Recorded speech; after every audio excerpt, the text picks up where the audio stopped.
ইনকিলাব মঞ্চের মুখপাত্র জাবের, ওসমান হাদির বন্ধু এবং তাদের সহকর্মীরা মিলে রাস্তায় আন্দোলন করেছে। পুলিশ প্রশাসনদেরকে পিটিয়ে এদেরকে রক্তাক্ত করেছে, ছত্রভঙ্গ করে দিয়েছে। আমার প্রশ্ন হচ্ছে, তারা তো অন্য কিছু দাবি করে নাই, তারা শুধু একটাই দাবি করেছে যে হাদি হত্যার বিচার চায়। আপনারা বিচারটাও করবেন না, বিচার চাইলে আপনারা তাদেরকে উল্টা পিটাবেন। এর দ্বারা তো প্রমাণ হয় এই হত্যাকাণ্ডের সাথে আপনাদের জড়িত থাকার ঘ্রাণ পাওয়া যায়। কথা ঠিক নেবেন, এই জুড়ে বলেন।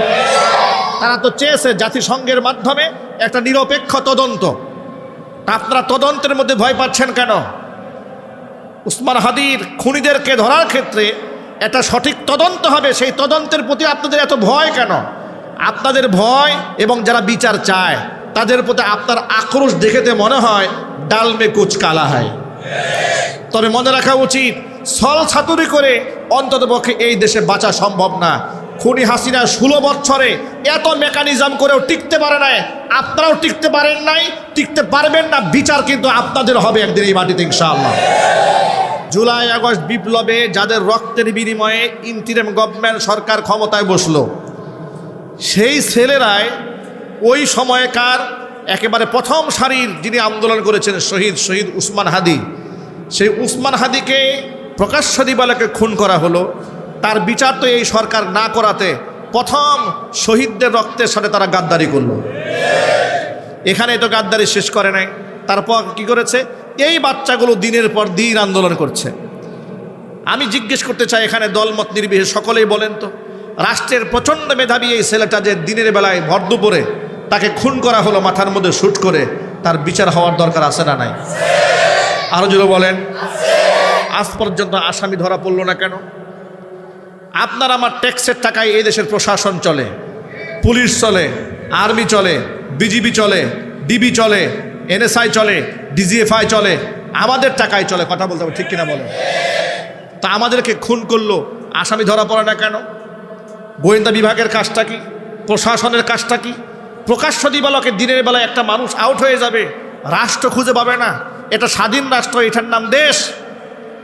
আজকে শুক্রবার দিন ইনকিলাব মঞ্চের মুখপাত্র জাবের, ওসমান হাদির বন্ধু এবং তাদের সহকর্মীরা মিলে রাস্তায় আন্দোলন করেছে। পুলিশ প্রশাসনদেরকে পিটিয়ে এদেরকে রক্তাক্ত করেছে, ছত্রভঙ্গ করে দিয়েছে। আমার প্রশ্ন হচ্ছে, তারা তো অন্য কিছু দাবি করে নাই, তারা শুধু একটাই দাবি করেছে যে হাদি হত্যার বিচার চায়।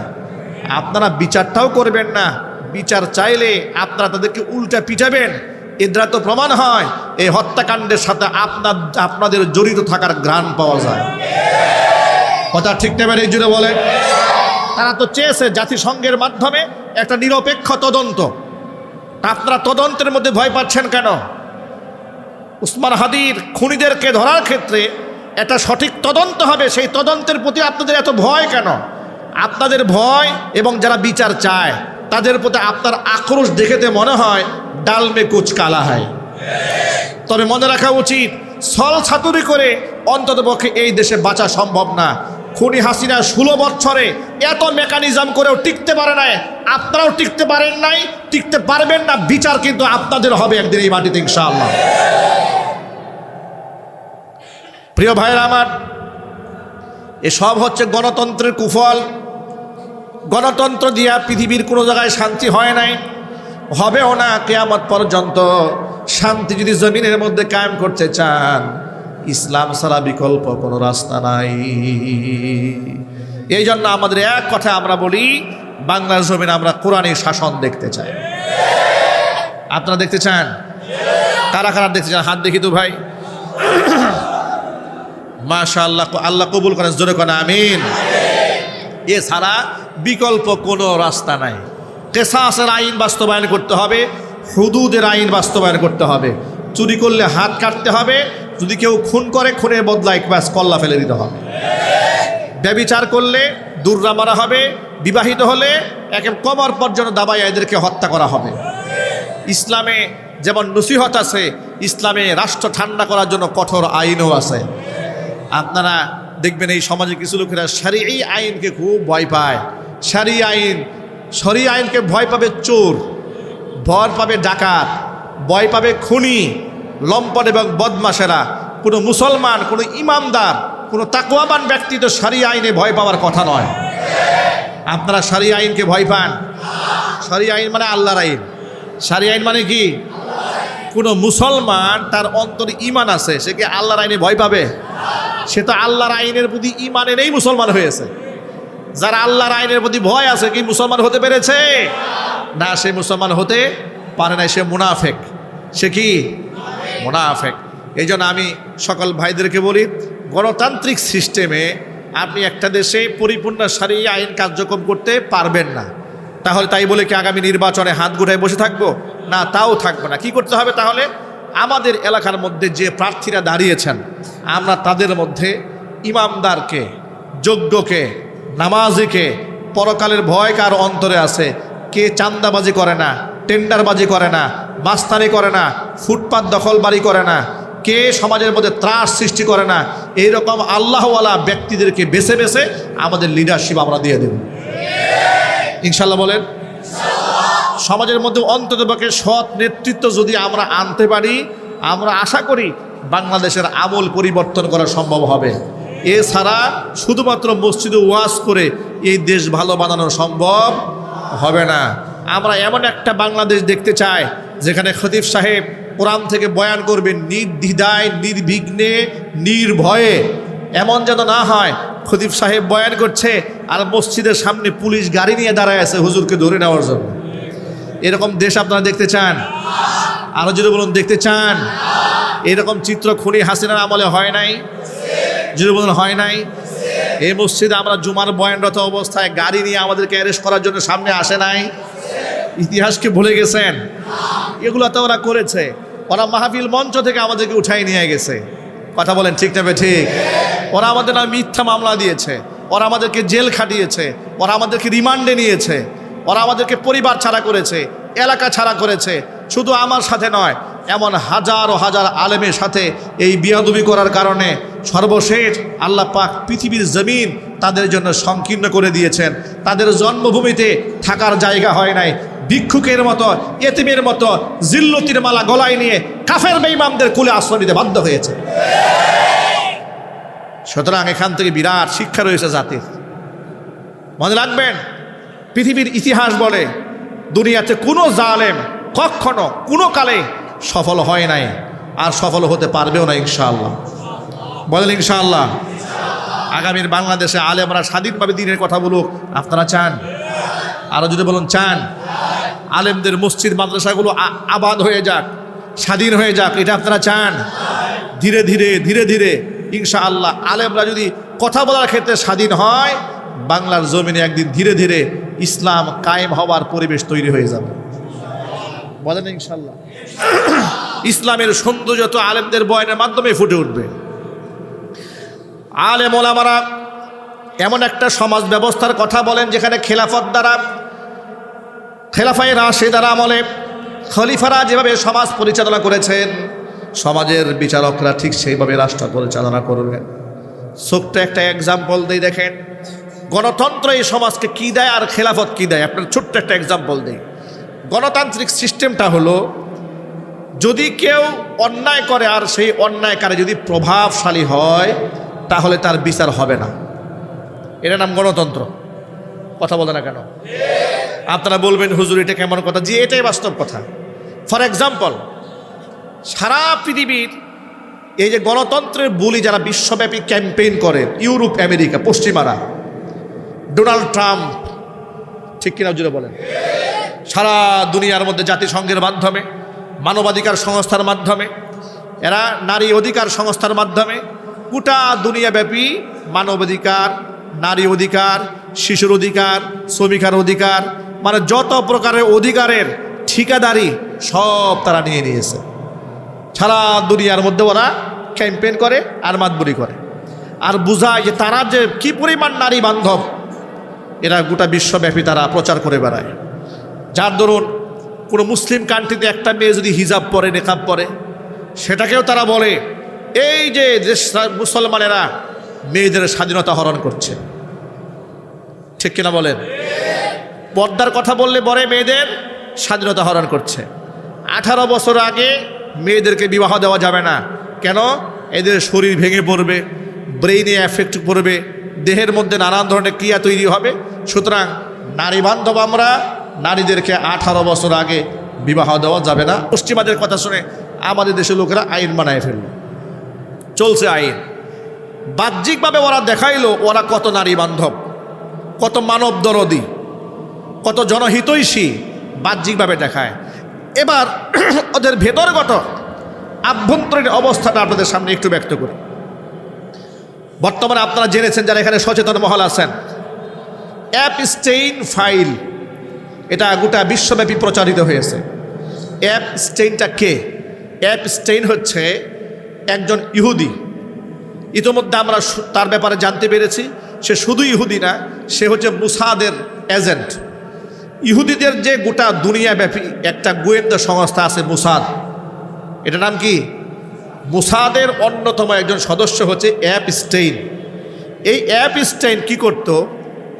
আমেরিকাতে একটা দ্বীপ আছে, অ্যাপস্টেইন দ্বীপ, তার নিজের নামে, নিজের খরিদ করা জমিন, সেখানে সুরম্য অট্টালিকা বানিয়ে, রিসোর্ট বানিয়ে পৃথিবীর বড় বড় রাঘব বোয়াল যারা, যেমন president Bill Clinton, Barack Obama, Donald Trump, এরপরে আপনার স্টিফেন হকিং, বিরাট বড় বিজ্ঞানী ছিল, মরে গেছে কয়েকদিন আগে শয়তানটা। এই লেভেলের মানুষগুলো, মার্ক জুকারবার্গ, এলিন মাস্ক, এই ধরনের পৃথিবীর প্রতাপশালী ব্যবসায়িক, সিনেমার আর্টিস্ট এবং গোটা দুনিয়াকে যারা রাজত্ব করে, এক কথায় বিশ্বকে যারা শাসন করে, এই শ্রেণীর লোকদেরকে দাওয়াত দিয়ে বিনোদনের জন্য সেই দ্বীপে নেওয়া হতো। আর বিনোদন দেওয়ার জন্য তাদের জন্য উপস্থিত করা হতো 3 বছর বয়স থেকে 9 বছরের শিশু কন্যা, যারা গোটা দুনিয়াব্যাপী নারী অধিকারের নামে ক্যাম্পেইন চালায় নারী বান্ধব বলে। তাদের আপ্যায়নের ব্যবস্থা হয় 3 বছর থেকে 9 বছরের কন্যা শিশু। এই 3 থেকে 9 বছর পর্যন্ত বাচ্চাদেরকে এরা গণধর্ষণ করে। এক পর্যায়ে এই বাচ্চাদের চিৎকার চেঁচামেচি সহ্য করতে না পারলে, যখন ওরা চিৎকার করে, তখন জীবন্ত বাচ্চাগুলোকে কাঁচি দিয়ে কাটে, রক্তাক্ত করে। এরা যেহেতু বিলিয়নার, মিলিয়নার, ট্রিলিয়নার, টাকার কোনো অভাব নাই। আবার আপনার শখ, যেমন একজন আলেমের টাকা হলে মসজিদ বানায়, মাদ্রাসা বানায়, একজন মুসলমানের সম্পদ হলে মার্কেট বানায়, ইন্ডাস্ট্রি বানায়, ফ্যাক্টরি বানায়। এদের তো টাকার কোনো অভাব নাই, অজস্র টাকা, একটা দেশ কেনার মতো টাকা ওদের হাতে আছে। পৃথিবীতে ওরা যা বলে সেটাই গণতন্ত্রের নামে চালিয়ে দেয়। ওরা স্বাধীন দেশ ভেনেজুয়েলার প্রেসিডেন্টকে তার স্ত্রী সহ উঠায় নিয়ে আসলো, এটাও নাকি গণতন্ত্র। ওরা আফগানিস্তানে 20টা বছর 70,000 তালেবানকে শহীদ করলো, এটাও নাকি ওদের গণতন্ত্র। সিরিয়াকে ধ্বংস করলো, এটাও নাকি ওদের গণতন্ত্র। ইরাককে একটা মিথ্যা অজুহাতে ধ্বংস করে দিয়েছে, এটাও ওদের গণতন্ত্র। এরপর ইরানের উপর হামলা করার পায়তারা চালাচ্ছে, এটাও অনেক গণতন্ত্র। ফিলিস্তিনের মাটিতে ওরা নিরীহ লক্ষ লক্ষ ছোট্ট ছোট্ট বাচ্চাদেরকে বুম দিয়ে উড়িয়ে দিয়েছে, এটার নাম নাকি গণতন্ত্র। এই গণতন্ত্রের ধ্বজাধারীরা, ওদের তো সীমাহীন টাকা, এই টাকা দিয়ে ওরা করবেটা কি? ওরা শয়তানের পূজা করে, ওরা বাল দেবতার পূজা করে। কোরআন মাজিদে 1500 বছর আগে এই দেবতার ব্যাপারে আল্লাহ পাক স্পষ্ট বলেছেন ইহুদিদেরকে, আতাদউনা বালাউ ওয়া তাদারুনা আহসানাল খালিকিন, তোমরা পৃথিবীর স্রষ্টা আল্লাহকে বাদ দিয়া বাল দেবতার পূজা করো। এই ইহুদিরা হচ্ছে সেই বাল দেবতার পূজা করে, সেই দেবতার সন্তুষ্টি কল্পে শিশু বাচ্চাদেরকে জবাই করে। নাউজুবিল্লাহ, জুড়ে পড়ে। শুধুমাত্র জবাই করে না, কন্যা শিশুদেরকে মুরগি যেমন ফ্রাই করা হয়, এমন ফ্রাই করে করে এদের সামনে খাবার হিসেবে উপস্থাপন করা হয়। বাচ্চা মেয়েদেরকে জুস বানিয়ে এদের সামনে তুলে ধরা হয়। আমাদের কাছে এখন সচেতন মহল যারা আছে সবার কাছে ফুটেজ আছে। ইতিমধ্যে 2000 পিকচার এটা বিশ্ব মিডিয়াতে প্রচারিত হয়েছে। 30 লক্ষ পেজের নথি বিশ্ব মিডিয়াতে প্রচারিত হয়েছে। এর সাথে জড়িত আমাদের পার্শ্ববর্তী দেশ ভারতের নরেন্দ্র মোদীর নামও পাওয়া গেছে। নাউজুবিল্লাহ পড়েন। এই রক্তখেকু শয়তান গুজরাটের কসাই খুনি, কেন আমরা 2021 সালে তাকে বাংলাদেশে বরদাস্ত করতে পারি নাই? আমাদের নামে মিথ্যা মামলা কেন দেওয়া হয়েছিল? আমাদেরকে মসজিদটা কেন বিতাড়িত করা হয়েছিল খুনি হাসিনার আমলে? কারণ আমরা এই কুখ্যাত নরেন্দ্র মোদীর বিরুদ্ধাচরণ করেছিলাম। সেই নরেন্দ্র মোদীর নামও সেই তালিকায় পাওয়া গেল। এরা কারা? Bill Gates, Stephen Hawking, Donald Trump, এরপরে বিল ক্লিনটন, বারাক ওবামা, এই ধরনের প্রভাবশালী ব্যক্তিরা ওই দ্বীপে যায়। দ্বীপে গিয়ে এই ছোট্ট বাচ্চাদেরকে নিয়ে ফুর্তি করে, এক পর্যায়ে বাচ্চাদেরকে কাবাব বানায় এদেরকে খাওয়ার আয়োজন করে। একটু চুরে বলেন নাউজুবিল্লাহ। হাজার হাজার মানুষকে তারা এরকম করে ভক্ষণ করেছে। এরা মানুষটা জানোয়ার, চিৎকার দিয়ে বলে মানুষটা জানোয়ার। মানুষের সামনে বলে মানব বান্ধব, আর ভিতরে গেলে মানুষের মাংস এরা ভক্ষণ করে। এই জন্য প্রিয় ভাইদেরকে বলি, ভাইরা খুদার কসম, পশ্চিমারা পৃথিবীতে শান্তি চায় না, আর ওদের সিস্টেমে শান্তি তৈরি হতে পারে না। শান্তি একমাত্র দিতে পারে কোরআন। কথা বলতে হবে, ঠিক কিনা বলেন? আর আজকে এই দেশের মুসলমান রাজনীতিবিদদের পশ্চিমাদের তেলমর্দন দেখে মনে হয় এক একজনে পশ্চিমাদের গুলাম হয়ে গেছে। আগে ফেসবুক ইউটিউবে আমরা যদি পশ্চিমাদের বিরুদ্ধে কথা বলতাম তখন দেখলাম অনেকে খুশি হইতো। ইদানিং সামনে নির্বাচনকে কেন্দ্র করে পশ্চিমাদের বিরুদ্ধে কিছু লেখা যায় না, কিছু ইসলামিক দলের কর্মীরা আমাদের উপর ঝাঁপাই পড়ে। তারা বলা শুরু করে, হুজুর আপনারা মোটা মাথায় বুঝবেন না, পশ্চিমাদেরকে ঠান্ডা না রাখলে ক্ষমতায় যাওয়া যাবে না। তোর মতো মুনাফেক দিয়ে আল্লাহ পাক এই রাষ্ট্রে ইনসাফ কায়েম করবে না। কথা ঠিক নেবেন, চিল্লায় বলেন। ক্ষমতা যেতে হবে, তোমার এই পলিসি কে দিয়েছে? তোমাকে জোর করে ক্ষমতার মস্তক দখল করতে কে শিখিয়েছে? আদর্শ ভুলে গিয়ে তাওহীদের উপর থাকো, ইমানের উপর থাকো, তাকওয়ার উপরে থাকো। জীবন যদি চলে যায় শাহাদাতের মর্যাদা পাবে। আর কাফের বেঈমানদের কাছে ইমান বিক্রি করে ক্ষমতার মস্তদে আসতে যাবে, কালকে লাথি খায় মজলিস থেকে নেমে যাবে। কথা বলেন ঠিক কিনা? আজকে মন্ত্রীর মর্যাদা পাবে, কালকে ফাঁসির রশি তোমার জন্য অপেক্ষা করছে। আর যদি আল্লাহর জন্য কাজ করো, মরলে তুমি গাজী হবে, বললে তুমি শহীদ হয়ে যাবে, বাঁচতে তুমি গাজী হয়ে যাবে। এই জন্য সকল ভাইদেরকে বলি, গণতন্ত্র দিয়ে তো ইসলাম কায়েম হবে না, কিন্তু সাময়িক সময়ের জন্য অন্তত পক্ষে কিছু সৎ ইমামদার নেতা সংসদে নেওয়ার দরকার আছে না? দরকার নাই? যদি বলেন দরকার আছে না নাই? তবে আমাদের বার্তা বড় পরিষ্কার, ওই নেতাদের প্রতি আমাদের আর্গুমেন্ট থাকবে, আমরা পশ্চিমা ধাঁচে রাষ্ট্র পরিচালনা দেখতে চাই না, আমরা কোরআন সুন্নাহর আদর্শে রাষ্ট্র দেখতে চাই। কোরআন সুন্নাহর আদর্শে রাষ্ট্র কারা কারা দেখতে চান? দুহাত দেখতে চাচ্ছি। আল্লাহ তুমি আমাদেরকে সেই সংগ্রামী কাফেলার এক একজন সদস্য বানায় না। জোরে কলা আমিন। আল্লাহ যেন কবুল করে, জোরে কলা আমিন। ইসলামী শাসন ব্যবস্থায় ইনসাফ কেমন হয় একটা এক্সাম্পল শোনেন। ওমর রাদিয়াল্লাহু তাআলা আনহু তখন অর্ধজাহানের শাসক। ওমর রাদিয়াল্লাহু তাআলা আনহুর শাসনামলে হযরত আলী কাররামাল্লাহু ওয়াজহা ইসলামের আদালতে মামলা করলেন এক ইহুদির বিরুদ্ধে। মামলা করেছেন আহলে বাইতের সদস্য হযরত আলী, নবীর কলিজার টুকরা মেয়ের জামাই হাসান হুসাইনের বাবা। খলিফার দরবারে মামলা করলেন যে আমার জিহাদের ময়দানের একটা ঢাল হারায় গেছে, সেই ঢালটা পাওয়া গেছে এক ইহুদির কাছে। ইহুদিকে আনা হলো। কাজী সুরাই ছিলেন রাষ্ট্রের প্রধান বিচারপতি। হাকিম যিনি ছিলেন তিনি সাহাবী ছিলেন, তিনি ছিলেন তাবিঈ। নাম তার কাজী সুরাই রাহিমাহুল্লাহ। আল্লাহ পাক জান্নাতুল ফেরদাউসে সুউচ্চ মাকাম দান করেন। ইসলামের বিচারক, ইসলামের হাকিম, বিচারকের আসনে বসলেন। হযরত আলীকে কাঠগড়ায় এক পাশে দাঁড় করালেন, ইহুদিকে আরেক পাশে দাঁড় করালেন। আলীকে জিজ্ঞেস করলেন, আলী আপনি দাবি করছেন এই জিহাদের ময়দানের ঢালটা আপনার? বলে হ্যাঁ এটা আমার। আপনার সপক্ষে কোনো দলিল আছে, প্রমাণ আছে? বলে হ্যাঁ আছে। কি প্রমাণ আছে আপনার কাছে? প্রমাণ আমার ছেলে হাসান এবং হুসাইন। জিজ্ঞেস করেন, তারাই বলবে। কাজী সুরাই বললেন, হযরত আলী ইসলামী কাজার মূলনীতি হচ্ছে, বিচারের মূলনীতি হচ্ছে অবশ্যই পিতার পক্ষে তার সন্তানদের সাক্ষী গ্রহণযোগ্য নয়। কারণ সন্তান তো আবেগবশ হয়ে পিতার পক্ষে কথা বলবে, এটা স্বাভাবিক একটা ব্যাপার। তখন কাজী সাহেবকে হযরতে আলী কাররামাল্লাহু ওয়াজহা ডেকে বললেন, কাজী সাহেব আপনি কি হাসান হুসাইনের ব্যাপারে এরকম সন্দেহ করেন নাকি? হাসান হুসাইনের ব্যাপারে রাসূলের সেই বিখ্যাত হাদিসকে আপনি ভুলে গেছেন? ওয়াল হাসানু ওয়াল হুসাইনু সাইয়্যিদা শাবাবি আহলিল জান্নাহ। হাসান হুসাইন জান্নাতের যুবকদের সর্দার হবে। বিচারক বললেন যে না, আমি সেই হাদিস ভুলে যাই নাই, আমি জানি হাসান হুসাইন ভুল বলবে না, তারা জান্নাতের সর্দার হবেন। পরিপূর্ণ ঈমান থাকা সত্ত্বেও আমি ইসলামের মূলনীতি অনুসারে কথা বলেছি।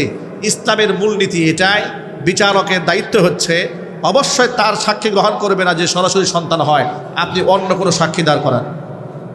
তিনি বললেন তাহলে আমার গোলাম আছে, আমার খাদেম, সে সাক্ষী দিবে। কাজী সাহেব বললেন যে না, মনিবের পক্ষে গোলামের সাক্ষীও গ্রহণ করা হবে না, আপনি অন্য সাক্ষী দেন। হযরত আলী বললেন আমার কাছে এছাড়া কোনো সাক্ষী নাই। তখন কাজী সুরাই ঢালের ফয়সালা ইহুদির পক্ষে রায় দিয়ে দিলেন। ইহুদির পক্ষে যখন রায় দেওয়া হলো, ইহুদি আদালত প্রাঙ্গণে দাঁড়িয়ে বললেন মাননীয় আদালত একটু অপেক্ষা করেন। আমি অবাক হয়ে গেলাম, এটার নাম ইসলামিক রাষ্ট্র ব্যবস্থা, এটার নাম ইসলামের শাসন ব্যবস্থা, যে আহলে বাইতের সদস্যর পক্ষে কোনো সাক্ষী না থাকার কারণে তার অধীনে তার নিজের মামলার তার পক্ষে রায় হওয়ার কথা যেটা ছিল তার বিপক্ষে চলে গেল। আমি ইহুদি অমুসলিম, আমার পক্ষে রায় চলে এসেছে। এর চেয়ে ইনসাফ ভিত্তিক শাসন ব্যবস্থা পৃথিবীতে কেউ দিতে পারবে না। আর এটা যে একমাত্র হক ধর্ম, এতে কোনো সন্দেহ নাই। কাজী সাহেব, আমি আপনার সামনে স্বীকারোক্তি প্রদান করছি, এ ঢালের মালিক আমি নই, এ ঢালের মালিক হযরত আলী। যদি শুধু ঢাল ফিরাই দিলেন না, উপস্থিত সমস্ত মুসলমানদের সামনে কালিমার ঘোষণা দিয়ে মুসলমান হয়ে গেলেন। ইসলামের বিচার ব্যবস্থা এইরকম স্বচ্ছ। আর আমাদের দেশের পশ্চিমারা বানিয়ে দিয়ে ব্রিটিশদের বানানো এমন একটা মেকানিজম তৈরি করা হয়েছে, আপনি খুন করবেন, খুনের মামলা হবে, মামলা হওয়ার পরে এটা আদালতে উঠবে, এরপরে জেরা শুনতে শুনতে শুনতে শুনতে মোটামুটি 10-12 বছর যাবে। এরপরে একটা রায় আসবে, রায়ের উপর আবার অ্যাপিল হবে, অ্যাপিল ডিভিশনের পরে কিছু ঘুষ লেনদেন হবে। যদি শক্তিশালী হন 14 গোষ্ঠী সহ ফাইল সহ আসামি সব গায়েব হয়ে যাবে। কথা ঠিক না ভাই? ঠিক। আর যদি দুর্বল হন তাহলে ফাঁসি হয়ে যেতে পারে। প্রকাশ্য দিবালোকে খুন করা হয়েছে মেজর সিনহাকে, ওসি প্রদীপ এবং লিয়াকত, ফাঁসি রায় এদের হয়ে গেছে, আজও পর্যন্ত এদেরকে ফাঁসি দেওয়া হচ্ছে না। অদৃশ্য কি একটা শক্তি এদের ফাঁসি আটকায় রাখছে। এর নাম গণতন্ত্রের আইন। আর এই আইনের বিরুদ্ধে কথা বললে আমরা হয়ে যাব রাষ্ট্রদ্রোহের মামলার আসামি। আমরা বলতে চাই আইনকে আমরা শ্রদ্ধা করি, কিন্তু আইনের অবব্যাখ্যা করে যারা খুনিদেরকে বাঁচায় রাখে, খোদার কসম আমরা সে আইনের প্রতি থুতু নিক্ষেপ করি। কথা ঠিক না ব্যাঠিক যেটা বলেন? এই জন্য বলি এগুলা দিয়ে শান্তি হবে না। শহীদ উসমান হাদির বিচার তো আপনারা চান, এর বিচারও আপনারা বাংলার জমিনে পাবেন না, পাবেন না এই মাটিতে। আপনি নামে আজকে পিটায় খেয়ে ঘরে ফিরে আসবেন আপনারা। ঠিক না ভাই? ঠিক। বন্ধুগণ আমার, এই জন্য আমরা চাই কোরআন সুন্নাহ দিয়ে দেশ সমাজ রাষ্ট্র পরিচালনা হোক। আল্লাহ পাক যেন আমাদের কবুল করেন, জোরে কোন আমিন। প্রিয় ভাইয়েরা আমার, সমাজের মধ্যে খুন খারাপি বেড়েছে, ধর্ষণ বেড়েছে। ইসলামের শাসন ব্যবস্থা যদি গ্রহণ করা হতো, সমাজের মধ্যে আমার আপনার মেয়েরা নিরাপদ হয়ে যেত। এখন না আপনার মেয়ে নিরাপদ, না আমাদের মেয়েরা নিরাপদ আছে, না আমাদের স্ত্রীরা নিরাপদ আছে, কেউ নিরাপদ না। লম্পট বদমাশটা ধর্ষণ করে, এদের কয়েকদিন মামলা হয়ে যায়, কয়েকদিন জেল খাটে, আস্তে করে বের হয়ে যায়।